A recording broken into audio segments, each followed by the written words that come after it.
तुम्ही सकाळी उठल्यापासून तासनतास संडासमध्ये बसून आहात का? जोर लावून तुमचं डोकं दुखायला लागलं, पण पोट काही साफ होत नाही.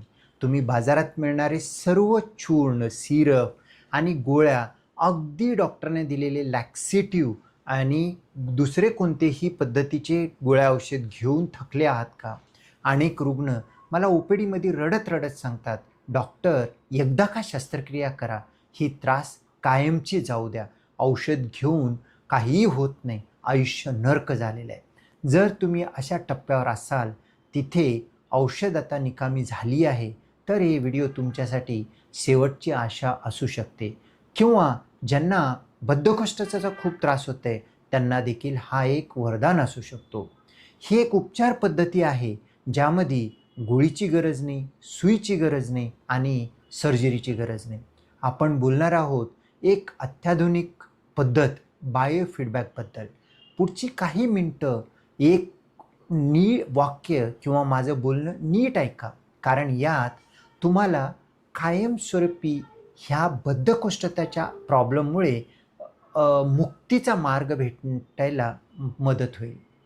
औषध का काम करत नाही? तुमची औषधं फेल का होतात? हे कधी तुम्ही विचार केलाय का? बद्धकोष्ठतामध्ये सगळ्याच औषधी नाही काम करत. कारण बद्धकोष्ठता एक प्रामुख्याने 2 पद्धतीची असतात.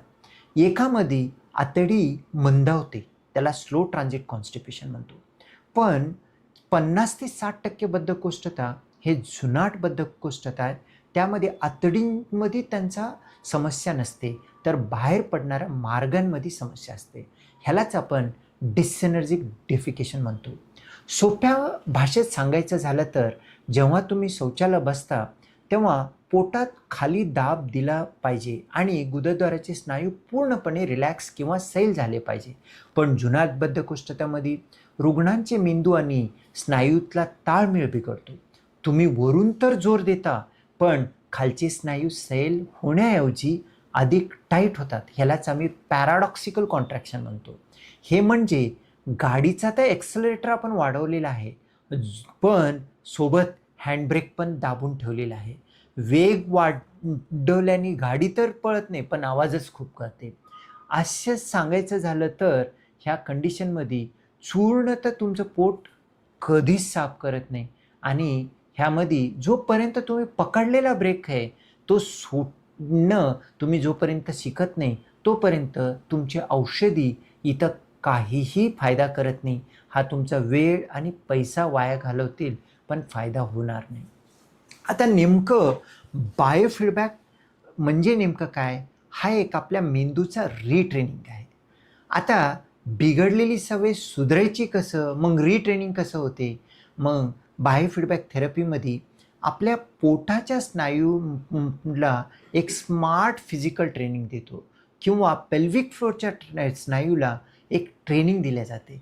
ह्याच्यामध्ये सेन्सर असतात, जे छोटे-छोटे सेन्सर वेदनारहित असतात, जे आपल्या मलाशयामध्ये, गुदाशयामध्ये ठेवून त्यांना आपणाला व्हिज्युअल फीडबॅक देतो आणि त्यांना कॉम्प्युटरवरती आतमध्ये तुमच्या स्नायूंचा काय चाललेलं आहे, ते आपणाला कॉम्प्युटर स्क्रीनच्या मध्ये लाईव्ह बघायला भेटतं.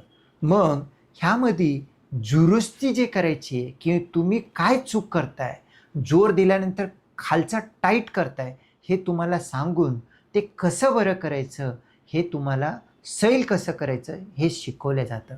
ह्याच्यामध्ये तुमचे प्रॉब्लेम कॉम्प्युटरवरती बघून तुम्हाला समजून तुमच्या मेंदूला ट्रेन केलं जातं आणि असेच जवळपास 5-6 सेशन केल्याने मेंदूला काय चुकतो आणि काय बरोबर करायचं हे एकदा समजलं, की अगदी लहान मुलाला कसं चालायचं शिकवल्यासारखं आहे किंवा हे लहान लेकरांना संडास कशी करायची हेच आपण चुकलेलं आहे, हेच आपल्याला शिकवलं जातं. हे कोणासाठी गेम चेंजर आहे? हे जुनाट पद्धतीचे बद्धकोष्ठता आहे, ज्यांच्यामध्ये औषध निकामी झालेत, खूप त्रास होतोय, वारंवार तासनतास आपण टॉयलेटमध्ये बसतोय आणि सर्जरी झालेली आहे, तरीसुद्धा आपलं बद्धकोष्ठता जात नाही आहे आणि अटकून बसते, बोट घालून काढण्याची गरज पडते. लॅक्सेटिव्ह खूप घेतलं तरी पूर्ण झाल्यासारखं वाटत नाही, आता आणखीन आतमध्ये आहे, आणखीन थोड्या वेळानंतर जायची गरज पडते असं वाटतं, अशा रुग्णांना हे खूप फायदेशीर होऊ शकतो. इवन एक IBS कॉन्स्टिपेशन किंवा पेल्विक फ्लोअरचा पेन आहे, त्रास होतोय, तर त्यांना देखील हा एक मदत म्हणून कामी येऊ शकतो. बायोफीडबॅक थेरपीचा एक सर्वात मोठा फायदा म्हणजे इथं सुई नाही, वेदना नाही, सर्जरी नाही, गोळ्या नाही, पण कायमस्वरूपीचा हा आजाराचा तोडगा एक 70 ते 80% पेशंटमध्ये निघू शकतो. म्हणूनच हा एक सायंटिफिक एक आविष्कार म्हणायला काय हरकत नाही. मित्रांनो, बद्धकोष्ठता फक्त तुमच्या पोटाला नाही तर तुमच्या मेंदूला, तुमच्या उत्साहाला सुद्धा जखडून ठेवलेला आहे. जर तुम्ही औषध खाऊन थकला असाल तर विज्ञानाच्या संगतीनं ह्याला तुम्हाला बायोफीडबॅकच्या मदतीनं चांगलं करता येऊ शकतो. जर तुम्हाला असं काही असेल किंवा हे घेऊन सुद्धा गोळ्या औषध घेऊन बद्धकोष्ठता सॉल्व्ह होत नसेल, तर एक बिना शस्त्रक्रियेचं, बिना आपल्या बॉडीला साईड इफेक्टचा पद्धत अवेलेबल आहे. त्याचा 100% लाभ घ्यायला पाहिजे. आणि तुम्हाला काही शंका कुशंका असेल किंवा ह्याबद्दल आणखीन जाणून घ्यायचं असेल, कमेंट बॉक्समध्ये कमेंट करू शकता किंवा खाली दिलेल्या नंबर कायझन गॅस्ट्रोकेला कॉल करून एकदा कन्सल्ट देखील करू शकता.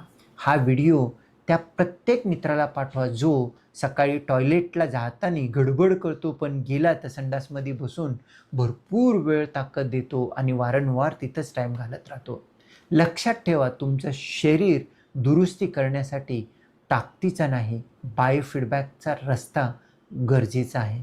आणि असं जर असेल तर बायोफीडबॅकबद्दल माहिती घ्या आणि तुमच्या जवळील कोणत्याही गॅस्ट्रोएंटरोलॉजिस्टकडे बायोफीडबॅक होत असेल, नक्कीच ट्रायल द्या. ह्याच्यातून चांगले रिझल्ट येऊ शकतात. निरोगी राहा, स्वस्थ राहा. धन्यवाद.